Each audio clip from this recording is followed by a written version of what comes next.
é o Senado, né, exclusivamente a casa, que pode fazer o impeachment de um ministro do Supremo Tribunal Federal. A Câmara não participa disso.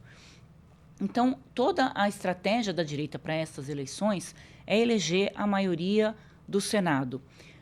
Pelo que você está analisando dos dados, dos números, André, é possível dizer que a direita vai conseguir esse feito? E hoje eles têm quantos por cento ali?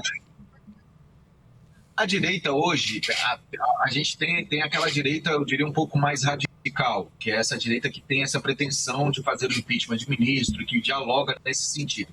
Essa direita mais radical, ela não é uma direita muito extensa, em especial no Senado. Então, é uma direita que eu diria ali que vai ter entre 15 e 20 senadores. Há uma tendência no processo eleitoral que eles consigam ampliar um pouco mais esse grupo. Mas as disputas nos estados têm tido também alguns outros parlamentares surgindo como alternativas e que não são dessa direita radical. São uma direita um pouco mais moderada ou até mesmo do campo da esquerda, como a gente tem ali, por exemplo, no Rio, a Benedita da Silva, que está em primeiro lugar, como vocês divulgaram da pesquisa hoje.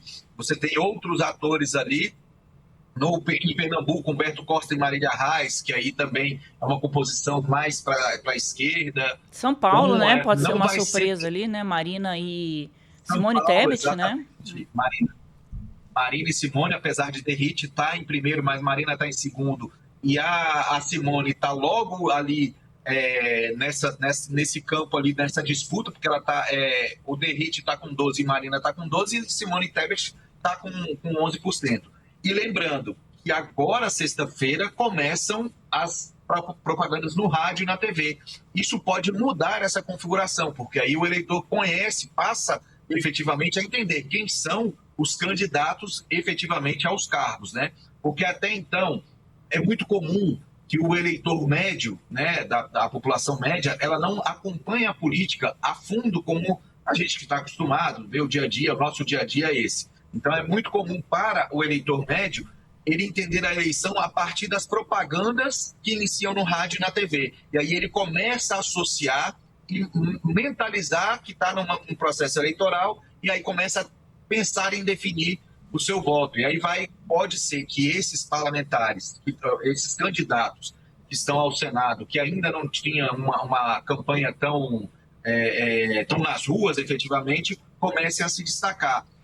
Eu cito aqui como exemplo a Érica Cocai, deputada Érica Cocai, que está em terceiro nas pesquisas aqui. Mas boa parte das pessoas que são questionadas aqui em Brasília, que a gente pergunta sobre o Senado, eles não sabem ainda exatamente que a deputada Érica é uma candidata ao Senado.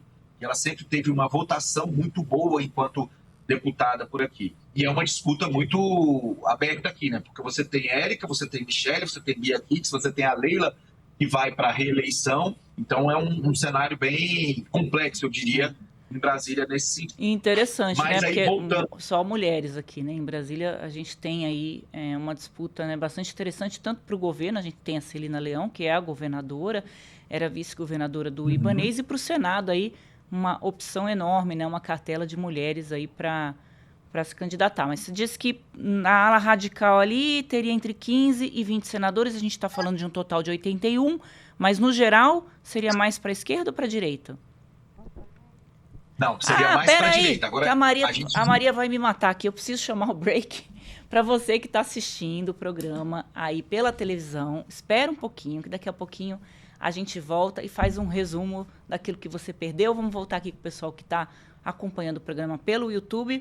Vai, André, desculpa ter te cortado, mas tem um pessoal ali que vai dar pausa para hidratação. Aí a gente volta? Podemos voltar. A gente está falando do cenário da direita, como é que vai ficar no Senado Federal. Isso, porque existem duas direitas no Senado, ou na Câmara e no Senado. Existe uma direita mais radical e existe uma direita, eu diria, que dialoga, né, que conversa, que articula, enfim, no Congresso Nacional. Essa direita mais radical, ela ainda não se configura como a maioria, nem na Câmara e nem no Senado. Mas, obviamente, fazem muito barulho, ocupam muito a tribuna. Então, isso acaba dando uma que é ocupada por uma extrema-direita, a maioria dentro do Congresso Nacional. são de direita, mas não necessariamente essa extrema-direita é a maioria. Nessa eleição para o Senado, havia uma tendência de que essa extrema-direita ou esse grupo mais radical pudesse, obviamente, ocupar mais cadeiras, e aí associado a esse outro grupo mais da ala radical, que ainda está no Senado Federal e que tem mais 4 anos de mandato, poderia formar uma maioria no Senado Federal robusta a ponto de buscar esse entendimento de impeachment de ministro e etc. Essas eleições podem desconfigurar esse conjunto, e aí esse grupo mais radical tem dificuldade para emplacar pautas como essas pautas, que são pautas mais delicadas, eu diria, de um nível de radicalização maior entre os senadores, que é essa busca por impeachment de ministro, por esse caminho. Então, essa tendência agora a gente comentou, Marina Silva em São Paulo com Simone, a possibilidade aqui do retorno da Leila ao mandato, enfim, a Benedita no Rio. Então, isso vai minimizando esse peso que teria, ou esse grande grupo que poderia ocupar o Senado de uma extrema-direita mais radical. Então, pode ser que as eleições no Senado não tenham essa configuração como anteriormente estava sendo analisada. Pois é, a eleição está muito